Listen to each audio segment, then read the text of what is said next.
Thanks, Barbara. Hello, everybody. Lava Captain 2000 here, and welcome back to the Exorcist VR Legion. I have butchered that sentence, and I do not care. To say it again, welcome back to the Exorcist. In the last episode, we completed Chapter 1 First Rites, kicking off my adventure in the world of being a Boston police officer during the 19th century. In it, we met a lot of stuff. We got access to Father Bell's exorcism notes, which I will explain in just a minute. We also got access to the exorcism kit, which includes a crucifix, my favorite mineral on planet Earth, a salt cellar. We have a flashlight, and we have holy water. And in the same chapter, we also upgraded our holy water, so that's the full kit. In addition to this, we also met Legion himself, and thankfully, our police report went well. There's no real minor damages. There's none. Anyway, moving on. Today we are going to be doing Chapter 2, Idle Hands. But first, let's go ahead and talk about this package. Move away, chair, because I'm already sitting... Chair! I'm already sitting in one, but first let's go ahead and read this newspaper. Teacher attempts to murder children on a satanic field trip. Evil teacher Lucy Moss took her class of third graders out of school and piled them up with apple juice laced with sleeping tablets before setting fire to the minivan they slept in. Father, I don't want you looking at this. I think my father would be upset if he found out that I could join the police force. He's like, that's a dumb idea, kid. Alright, the amulet is dangerous. It must be exorcised. Point the crucifix and feel as light passes through the crucifix. Will glow when the light is ready to channel. I missed that punctuation. Point this at the amulet, torrid of darkness. And in it we have an amulet. I'm sorry, my walkie-talkie. Put this back. Oh, we have an amulet that's seething with darkness, but let's go ahead and do this. This is your introduction to how the crucifix works. Basically, when there's an item that can be exorcised, you want to point the crucifix at it, and if the thing turns white, then there you go. It gets rid of exorcism. This is the only time you'll ever exorcise something in the office, but that is how the cross works. In certain areas, when the crucifix is working really, really well, it will also emit a little cross of light that is wherever it is. Well, I'll talk about that when we get to it later. Anyway, let's put this back.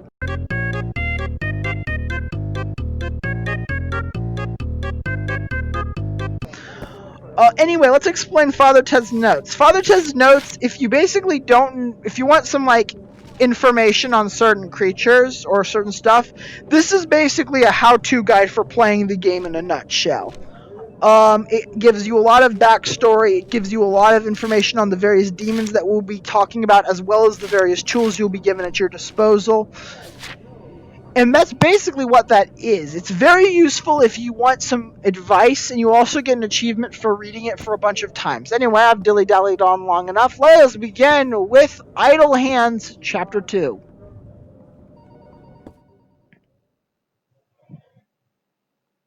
And here we go. St. Dimfa Community Hospital. I don't know if I pronounced that correctly at all, but I don't care. The logo by the door reads Compassion, Care, and Safety. The sign outside says, Do not pick up hitchhikers. What can I find about Lucy Moss? What has taken hold of her?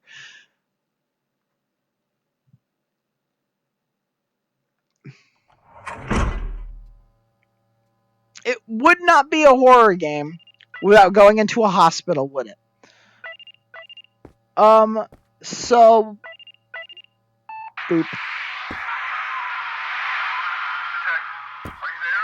Yeah. The patient for your visit, but there was an electrical fire that's caused some sort of security lockdown across the entire facility.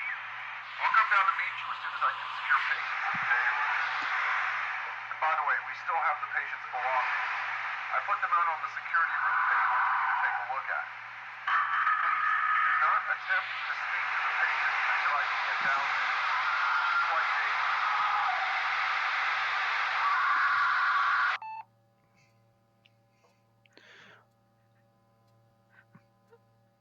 Okay then. Can I be taller? Anyway, over here we have the artifact puzzle for this specific game. This specific chapter. You've got a chessboard with 4 chess pieces, and you want to look around, and you want to find 2 specific photos. One photo being A6 and C1, and if you look on the bottom, you see they have numbers and stuff. So A6, and I'm gonna put the king at C1. Yes. Anyway, moving over here, we have the other photo, which is F4 and D2. You might want to get these first because this can automatically progress if you're not ready. So F4, so boom. And then we have D2, so D1, 2. And if you collect all 4, you will get this, which is a oil upgrade for the lamp right here. So yeah, now that you're done with that, that's pretty much all this one is. Now that you're done with that, let's actually go and take a look. There are a couple things you need to look at here. There are a pair of reports that you want to look at. Every time you collect a specific report, you can hear the noise.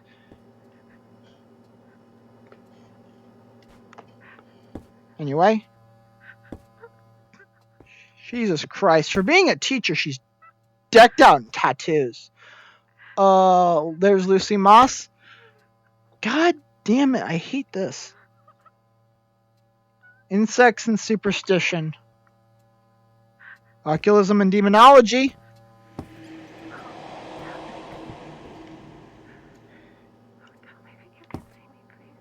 Alright. And once you've collected all of the objects in the room, there we go. Once you find all of the objects in the room, simply look at the monitor and this will immediately progress the story. Alright, so I keep needing to reorient myself. What was that?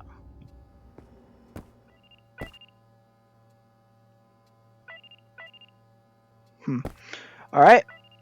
This is beginning to look like the beginning of Don't Touch Anything VR edition, which I might play for the channel. The problem with that game is that I don't have the space to play that. Let's go and push this.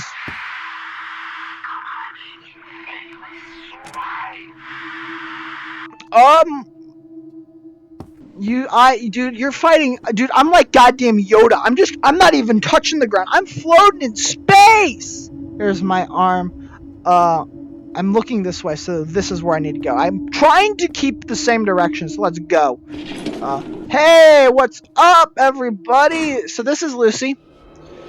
And, to progress the story, as you can see immediately afterwards, this goes down. And immediately past this, you want to grab your cross and look at her! And you'll notice she's got antlers. And then she's gone, and she becomes... Oh my god, she's a frog!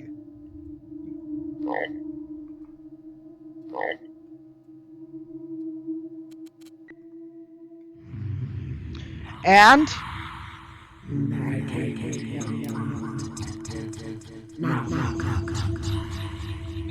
Hello, everybody. Anyway, once you do that, you'll be teleported to this, like, padded cell thing. There are a couple jump scares. The first jump scare coming through this, not this hallway. There are 2 hallway jump scares. This is one. And to put out both of them, you want to go all the way over to it and put it out with the holy water. The next one I'll be able to see coming. You're going to...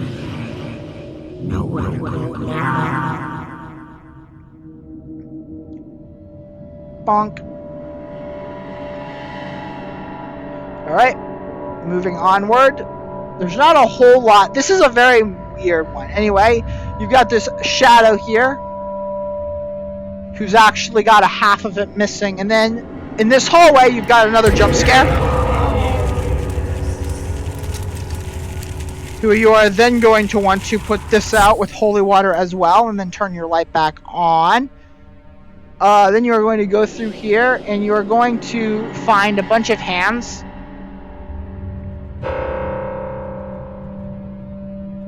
I got guys. I got by a hand.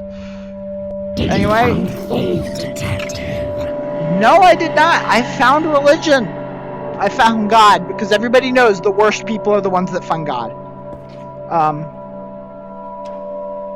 Okay, good. I was like, did my game just crash or anything? Anyway, moving onward. Just keep walking ahead. There are no jump scares in this hallway. And once you get to here, you want to sort of have your cross already out. And you're going to begin the first exorcism fight of the game, although I wouldn't really consider this a fight, because all you do is just stand in front of her and you watch as everything around you just collapses.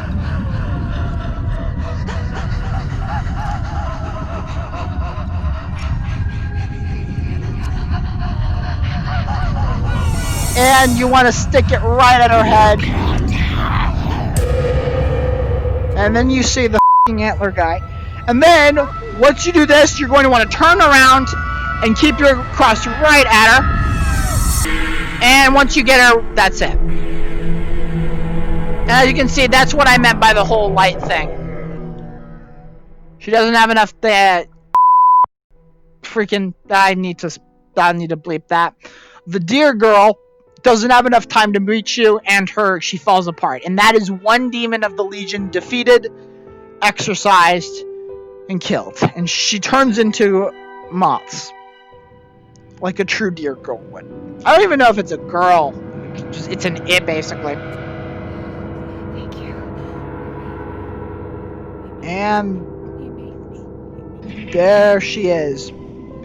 Burned and ravaged, but she is still alive. And that is the end of the second chapter. She was saved by Renove to take... She was used by Renove to take souls, and Renove is the name of the demon, I believe. Lucy was free of evil, but at what cost? Obviously a lot of mental torture, probably. Homicide. Boston PD.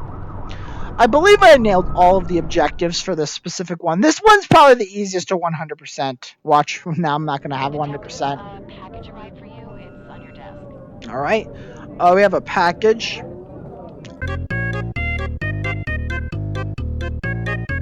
So that is going to be the end of part 2, or episode 2. We have a new package, of course. Next time on The Exorcist, we are going... Cool. We are going to explore episode 3, or chapter 3, I guess, which is called Skin Deep. Thank you so much for watching. Please leave a like, comment, subscribe, follow me on Twitter if that's something you want to do. And I will see you guys next time. Goodbye.